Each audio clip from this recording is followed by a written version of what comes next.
आपण पाहत आहात नाशिक खबर न्यूज, जनतेचे हक्काचे व्यासपीठ। निफाड गोदावरी नदी पाणी पातळीत वाढ होण्याची शक्यता लक्षात घेऊन मौजे चांदोरी येथे प्रशासनाने तातडीने उपाययोजना राबवल्या। माननीय उपविभागीय अधिकारी निफाड डॉक्टर शशिकांत मंगरुळे आणि माननीय तहसीलदार विशाल नाईकवाडे यांच्या सूचनेनुसार नदीकाठावरील सुमारे 40 ते 50 कुटुंबांना सुरक्षित स्थळी स्थलांतरित करण्यात आले। मंडळ अधिकारी जयंत लिलके व ग्राम महसूल अधिकारी योगेश वाघ यांनी गावात दवंडी घेत पूरस्थितीबाबत नागरिकांना सतर्क केले।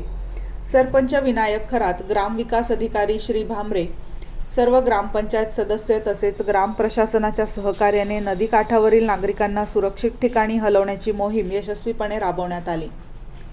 याशिवाय चांदोरीतील व्यापारी व व्यावसायिकांना वेळेपूर्वीच सूचना देण्यात आल्याने त्यांनी दुकानातील माल सुरक्षित ठिकाणी स्थलांतरित केला। त्यामुळे संभाव्य मोठे आर्थिक नुकसान टळले।